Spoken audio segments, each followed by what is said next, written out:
अजीज दोस्तों, प्रोग्राम में स्वागत है। अजीज दोस्तों,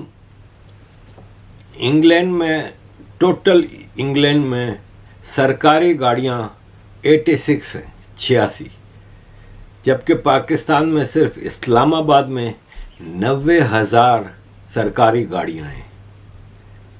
अब पाकिस्तान अपने इकोनॉमिक कोलैप्स से क्यों नहीं उठ रहा, इसका अंदाज़ा हो गया होगा कि सरकार का खर्चा कितना है। यहाँ पे मेयर लंदन का अपनी गाड़ी में अपने ट्यूब में, मेट्रो में, बसों में सफ़र करता है। यहाँ के मिनिस्टर आम या तो अपनी गाड़ी में सफ़र करते हैं या सरकार पब्लिक ट्रांसपोर्ट पे सफ़र करते हैं। जबकि पाकिस्तान में जो मेयर होता है ना, उसके पास, मैं जब एक टाउन का मेयर था, लंदन तो पूरा शहर है, कराची शहर का नहीं, मैं सिर्फ एक टाउन का मेयर था, मेरे पास 77 सरकारी गाड़ियां थीं। लेकिन ठीक है, उसमें 50-60 कुछ कचरा उठाने के ट्रक और लोडर और डंपर वगैरह थे।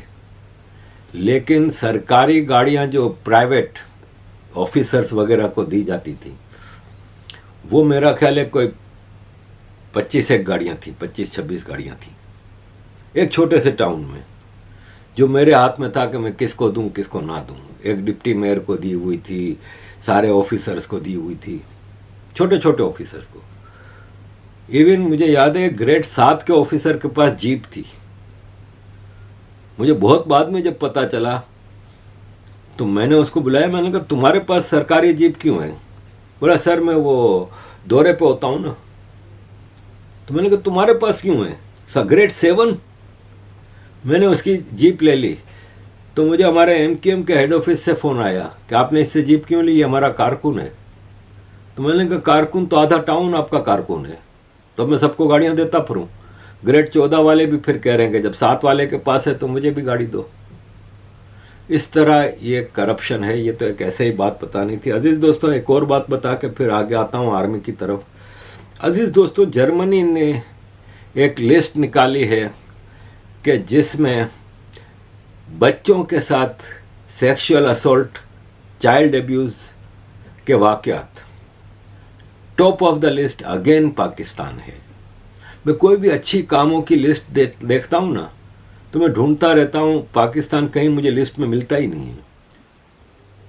इंडिया मुझे कहीं ना कहीं नज़र आ जाता है, इकोनॉमिक उसमें जाओ तो इंडिया टॉप पे ही नज़र आता है, बाकी चीज़ों में भी नज़र आ जाता है, पाकिस्तान नहीं होता। टॉप एयरलाइन ले लें, टॉप रेलवे ले लें, टॉप ये कर लें वो कर लें, और कोई भी नेगेटिव लिस्ट आती है ना, उसमें मुझे पाकिस्तान को ढूंढने की ज़रूरत नहीं पड़ती, टॉप ऑफ द लिस्ट होता है। 7.3 पर 10,000 पीपल पाकिस्तान, दूसरे नंबर पे सोमालिया, और इस लिस्ट में आप देखें सारे मुसलमान देश, Pakistan, Somalia, Tunisia, Lebanon, Iraq, Afghanistan, Iran, Albania, ये सारे मुसलमान। फिर आते हैं सर्बिया और अमेरिका, इसके बाद फिर मुसलमान, नाइजीरिया, अल्जीरिया, मोरक्को, सीरिया, तुर्की, मतलब आप देखें मुसलमानों के कारनामे। अजीज़ दोस्तों, आपको याद होगा कि 14 अगस्त 2021 में जब तालिबान ने अफ़गानिस्तान में टेक ओवर किया था, तो पाकिस्तान के प्राइम मिनिस्टर ने ऐलान किया था कि आज अफ़गानियों ने ग़ुलामी की जंजीरें तोड़ दी और आज अफ़गानिस्तान में सही इस्लामिक निज़ाम आया है, आज अफ़गानिस्तान हकदारों को मिला है। और सिर्फ इमरान खान नहीं, उस वक्त के प्राइम मिनिस्टर, बल्कि opposition parties, people's party, Nawaz Sharif, army, सब ने मिठाइयाँ बांटी थी, सब ने खुशियाँ मनाई थी। और आईएसआई के चीफ तो अफ़गानिस्तान पहुंच गए थे कैबिनेट बनवाने के लिए। आज वही तालिबान, वही अफ़गानिस्तान की बर्बादी के ज़िम्मेदार हैं। दुनिया भर में टेररिस्ट हैं। ये सब अब आज का पाकिस्तानी पॉलिटिशियन, आर्मी का प्रोपेगेंडा है। अजीज़ दोस्तों, ये पाकिस्तान के टीवी ने एक रिपोर्ट दी है कि एमनेस्टी इंटरनेशनल की रिपोर्ट आई है कि तालिबान रेजिम में अफ़गानिस्तान में ह्यूमन राइट्स की ग्रॉस वायोलेशन हो रही है और 2021 के बाद से अफ़गानिस्तान में बहुत ज़्यादा ह्यूमन राइट्स वायोलेशन हो रही है। आज ये नैरेटिव क्यों चेंज हुआ है ये आपको मैं पहले बता चुका हूँ कि आज तालिबान इनके डिक्टेशन पे नहीं है, लेकिन इसी तालिबान, इसी टीटीपी को आज भी अच्छा कहने वाली पीटीआई है और पीटीआई के फॉलोअर पाकिस्तान में सबसे ज़्यादा हैं। तो इसका मतलब आज भी तालिबान के सपोर्टर पाकिस्तान में सबसे ज़्यादा हैं, इसीलिए टीटीपी पाकिस्तान में कामयाब है। अजीज़ दोस्तों, ये सेनेटर बैरिस्टर सैफ हैं जो कि सेनेटर भी थे और इस वक्त ये एडवाइज़र टू चीफ मिनिस्टर, इस वक्त पीटीआई की गवर्नमेंट है केपी में, तो ये एडवाइज़र टू चीफ मिनिस्टर है। नॉर्मली ये आर्मी के बंदे हुआ करते थे, लेकिन अब चूंकि आर्मी में भी ग्रुप बन दिया है तो आर्मी के उस ग्रुप को के साथ है ये बैरिस्टर सैफ जो इमरान खान को सपोर्ट करता है। बैरिस्टर सैफ मुशर्रफ के पीरियड में अचानक सामने आया था और एक दिन मैं बेल्जियम से आया था लंदन एमकेएम की मीटिंग में, तो हमारे एमकेएम ऑफिस में ये बैठे थे। तो मैं तो जानता ही नहीं था, कभी इनका नाम भी नहीं सुना था, तो मुझे इंट्रोडक्शन कराया गया कि ये बैरिस्टर सैफ हैं और ये एमकेएम की तरफ से सेनेट इलेक्शन में खड़े कर रहे हैं। बाद में मैंने ज़ाहिर प्राइवेट में जब हमारे कुछ जो एमकेएम की जो कैबिनेट होती थी उनसे मैंने पूछा, मैंने कहा एक अनजान आदमी पठान है, वो भी मुहाजिर भी नहीं है, उसको आप सेनेटर बना रहे? बोले हाँ बस। तो मैं समझ गया कि ये आर्मी का बंदा होगा, इसको सेनेटर बनाया, ये टॉप पे पॉलिटिक्स करता रहा। फिर जब इमरान खान का दौर आया तो आईएसआई ने इसको कहा कि जाओ भाई तुम पीटीआई में शामिल हो जाओ, तो ये पीटीआई में चला गया। आज ये पीटीआई की गवर्नमेंट जो केपी में है उसमें एडवाइज़र है, मिनिस्टर है। ये इंफॉर्मेशन मिनिस्टर है केपी गवर्नमेंट का। इसने कहा है कि टीटीपी के लोग मुझसे कांटेक्ट में हैं और वो डायलॉग करना चाह रहे हैं पाकिस्तान की गवर्नमेंट के साथ। अजीज़ दोस्तों, आगे बढ़ने से पहले डॉक्टर लाल खान की ये एक स्पीच 1.5 मिनट की आपके सामने रखता हूं बलूचिस्तान के हवाले से। और मैं बात रखना चाहता हूं बलूचिस्तान के इशू पर। ये वाज़ेह है कि बलूचिस्तान में एक नहीं 2 प्रॉक्सी वॉर्स हो रही हैं। एक चाइनीज इंपीरियलिज्म और अमेरिकी साम्राज्य के दरमियान हो रही है। गवादर पोर्ट पे और नेवल बेस पे लड़ाई हो रही है। गल्फ और हरमूज खलीज फारस पे जंग हो रही है। और दूसरा बलूचिस्तान में क्योंकि 3000 ट्रिलियन क्यूबिक फुट गैस की नई रिपोर्ट आई है, वहां का जो बॉक्साइट है, वहां का जो कॉपर है, वहां की जो दूसरी मादनियात है, वो चीनी ब्यूरोक्रेट्स और चीनी अशराफिया के मुंह में राले टपका रहे हैं, इसलिए चीनी वहां घुसे हुए हैं। और यह भी एक हकीकत है कि बहुत सारे ऐसे नेशनलिस्ट ग्रुप्स भी हैं जिनकी अमेरिकी साम्राज्य इस चीन के खिलाफ प्रॉक्सी वॉर में मदद कर। वहां एक दूसरी प्रॉक्सी जंग हो रही है बलूचिस्तान में, और वो प्रॉक्सी जंग है ईरान के दरमियान और सऊदी अरेबिया के दरमियान, जिसको मजहबी रंग पहनाया जा रहा है। ये जो शियों का कत्लेआम हो रहा है, ये सऊदी हुकूमत बराह रास्त करवा रही है। और उनकी ये लड़ाइयां हैं, उनके ये साम्राज्यी अजाइम है, जिनमें यहां का गरीब बच्चा मर रहा है, जहां पे लहू बिखर रहा है। लेकिन अगर बलूचिस्तान में बगावत होगी तो आज बलूचिस्तान से इतना बड़ा डेलीगेशन जो है, आज जो जदोजहद का रसाला बलूचिस्तान के पहाड़ों में बलोच गुरिल्ला पड़ रहे हैं, वहां एक रास्ता भी दे रहा है। अजीज दोस्तों, बलूचिस्तान पे मैं आगे आऊँगा। ज़रा मैं आपको ये बता दूं कि इंग्लैंड में एक बॉक्सर है आमिर खान, जो कि बाय बर्थ पाकिस्तानी ओरिजिन का है, लेकिन ब्रिटिश नेशनल है। ये ब्रिटिश कंट्री को रिप्रेजेंट करता रहा है इंटरनेशनल बॉक्सिंग में। इसके अंदर पाकिस्तान की मोहब्बत जागी थी, तो ये पाकिस्तान में गया था और बॉक्सिंग एकेडमी बनाई थी। अब इसने ऐलान किया है कि मैं तंग आके बॉक्सिंग एकेडमी बंद कर रहा हूं, क्योंकि इस बॉक्सिंग एकेडमी पे कब्जा कर लिया है एफसी ने, आर्मी की बटालियन है ना फ्रंटियर कोर्ट, उन्होंने। और मैंने हुकूमत से बहुत बार कहा, लेकिन हुकूमत किसी काबिल ही नहीं है कि वो आर्मी को कुछ कह सके, तो इसलिए उन्होंने ये बंद करके चले गए हैं। ये कह रहे हैं कि एफसी एकेडमी छोड़ने को तैयार ही नहीं है। एफसी ने एकेडमी पर कब्जा कर लिया है। मैंने $1 लाख लगा के ये एकेडमी बनाई थी। अब मैं 1 साल से हुकूमत को रिक्वेस्ट कर करके तंग आके बंद करके जा रहा हूँ। अजीज़ दोस्तों, इसी एफसी की बात करें तो बलूचिस्तान के सुई के इलाके आवच के करीब एफसी एहलकारों ने एक बलोच शेफर्ड जो बकरियां लेके घूमता है, उसकी बकरियां चोरी करने की कोशिश की तो चरवाहा जो शेफर्ड था उसने शॉटगन मार के एक एफसी वाले को मार दिया, बाकी भाग गए। एफसी भी सुई का रहने वाला था, इसको चुपचाप दफन कर दिया गया।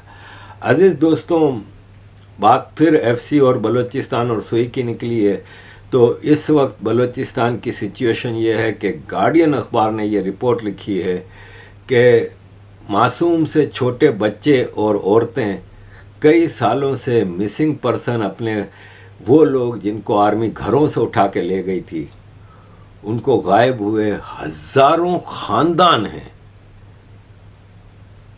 उनके लिए प्रोटेस्ट कर रहे हैं। और उस पर डॉक्टर मारंग बलोच ने ये कहा है, सांस नहीं आ रही हमारे लोगों को। हमारे लोग एक नॉर्मल जिंदगी जीना भूल चुके हैं। आप खुद सोचें, ईद के दिन पूरी दुनिया में लोग इकट्ठे होकर खुशियां मनाते हैं, लोग इकट्ठे होकर अपने खानदान के साथ बैठकर खुशियां मनाते हैं जिंदगी की। लेकिन उस दिन भी उसी बलूचिस्तान में 25 से ज्यादा शहरों में एहतजाजी मुजाहरे किए गए। उस दिन भी वो माँ, वो बेटी, वो बीवी अपने घर में उस तस्वीर को देखती है जिस तस्वीर में ना सिर्फ उसके घर का प्यारा बल्कि उसकी खुशियां भी कैद हैं। और आप समझते हैं कि आप बलूचिस्तान की निस्बत इमेज ला सकते हैं, आप $1 ट्रिलियन खर्च कर दें, लेकिन उस सच को नहीं छुपा सकते जो सच आपके तशद्दुद ने हम पर लाजिम किया है। और बलोच बोलेगा, जरूर बोलेगा, जब तक वो जिंदा है वो बोलेगा और उस जबर के खिलाफ बोलेगा।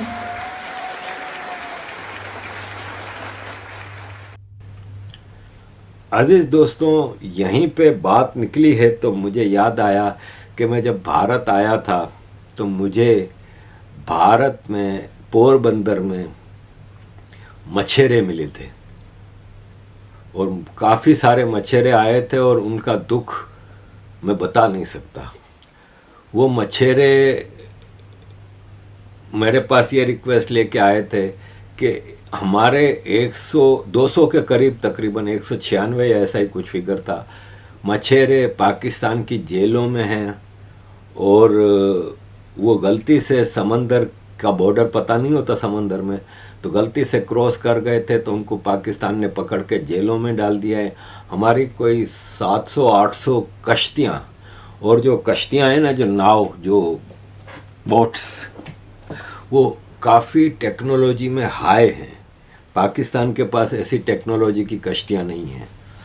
तो वो कश्तियाँ भी 700-800 या ऐसा ही कुछ फिगर इन्होंने मुझे बताया था, वो पाकिस्तान ने कब्ज़ा कर ली हैं। तो मुझे याद आया कि मेरा भांजा जब आर्मी ISIs को उठा के ले गई थी आज से 3-4 साल पहले, तो उसने जब छूट के आया था और मुझसे बात की थी तो उसने मुझे कहा था कि मामू मैं आपको एक बात बताऊं कि जेल में मैंने जो सबसे ज़्यादा तकलीफ़ में जो लोग देखे ना, वो इंडिया के मछेरे हैं। क्योंकि एक तो ये हिंदू हैं और दूसरा ये है कि ये लावारिस हैं, तो इनके ऊपर बहुत अत्याचार होता है। और जेल में जो लोग पैसा खिला के फैसिलिटीज़ लेते हैं ना, जो बड़े बड़े क्रिमिनल होते हैं वो पैसा खिला के फैसिलिटीज़ जेल में लेते हैं, उन लोगों की खिदमत के लिए इनको रखा जाता है। उनको मालिश करना, उनके पांव हाथ दबाना, उनके कमरे की सफाई करना, उनका ख्याल रखना, उस पर ये बेचारे हिंदू मछेरे लगे हुए हैं। तो आप प्लीज़ भारत में किसी से कहें कि वो इनके लिए कुछ करे। तो मेरी तो भारत में सरकारी लेवल पे तो किसी से कनेक्शन है नहीं। मैंने कुछ लोगों से ऐसे ही बात की थी तो उन्होंने कहा कि सरकार का इसमें इंटरेस्ट नहीं है। तो ये जब मुझे मछेरे पोरबंदर में बैठ के सारी बात बता रहे थे तो मुझे वो बात याद आई। तो मैंने उन मछेरों से वादा किया कि मैं इस पर अब पूरा ज़ोर लगाऊंगा। और मैंने वापस आने के बाद कई कोशिशें की। एक तो ये मैंने किया कि human rights commission of Pakistan है, उसके कुछ लोग मेरे कांटेक्ट में थे, तो मैंने उनमें से एक साहब हैं जो सेक्रेटरी हैं, उनसे कांटेक्ट किया और उनको ये सारा मसला बताया।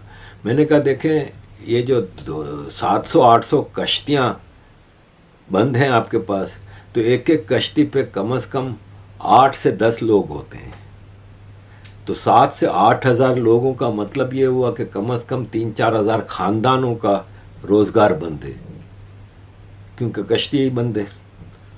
तो एक तो कश्तियाँ उनकी छुड़ाएं, क्योंकि इंटरनेशनल लॉ भी इनको, पाकिस्तान को अलाउ नहीं करता कि कश्तियाँ जब्त करे। दूसरा, वो मछेरे बेचारे क्रिमिनल नहीं है, कोई टेररिस्ट नहीं है कोई कि आपने इनको बंद किया हुआ है। तो उन्होंने मुझे चीज़ समझाई, उन्होंने कहा देखिए, कश्तियाँ तो पाकिस्तान बेच के खा गया है, 1-1 मिलियन रुपए की कश्ती है। बोला 700-800 कश्तियों का मतलब है 700-800 मिलियन। तो कराची पोर्ट ट्रस्ट है, उसने कश्तियाँ तो नीलाम करके बेच दी, हाई टेक्नोलॉजी की थी, पाकिस्तानी फिशरमैन ने मुंह मांगे कीमत पर खरीद ली। कश्तियाँ तो बेच दी, उनका कोई रिकॉर्ड भी नहीं होता। किसी के पास क्या रिकॉर्ड कि पाकिस्तान ने कौन सी कश्ती कब्जा में ली है। बंदों का जहाँ तक सवाल है, उस पर हम प्रेशर डाल सकते हैं गवर्नमेंट पे, और हम गवर्नमेंट पे प्रेशर डालेंगे। वैसे भी गवर्नमेंट के ऊपर एक तरह से ये बोझ ही है, क्योंकि गवर्नमेंट को आफ्टर ऑल इनको खिलाना पिलाना तो पड़ता ही है, जगह तो रोकी हुई है जेल में। तो गवर्नमेंट इसलिए नहीं छोड़ती कि पाकिस्तान के जो मछेरे भारत ने कब्जे में किए हुए हैं, क्योंकि इसी तरह भारत भी पाकिस्तान के मछेरों को इंटरनेशनल समंदर से उठा लेती है, ज़रा सी बॉर्डर वायोलेशन हो तो। लेकिन उन्होंने कहा कि भारत उन मछेरों को टेररिस्ट के तौर पे रखे हुए है, भारत कहती है ये टेररिस्ट है। तो कहता है इसलिए पाकिस्तान इनको छोड़ नहीं रहा, ले दे के ही बात होगी और कुछ होगा। लेकिन उन्होंने मुझसे वादा किया था कि मैं कोशिश करूँगा। इसी तरह एक मेरे ह्यूमन राइट्स के वकील हैं जो पाकिस्तान में हैं, मेरे अच्छे दोस्त हैं, उनको मैंने फ़ोन करके ये बात सारी बताई। इन लोगों ने कहा कि हम कोशिश कर रहे हैं। तो अब सुना है कि कोई 25 के करीब 23 या 25 मछेरों को पाकिस्तान अब छोड़ रहा है भारत के। तो अच्छा है, चलो 25 खानदानों की खुशियां तो लौटेंगी। तो ये एक चीज़ मुझे याद आई तो मैंने आपको बता दी। अज़ीज़ दोस्तों, आगे भी चीज़ें बहुत सारी हैं, लेकिन अब चूँकि फिर वीडियो लंबी हो जाती है, तो थैंक यू वेरी मच अज़ीज़ दोस्तों for all your support. Kindly keep supporting.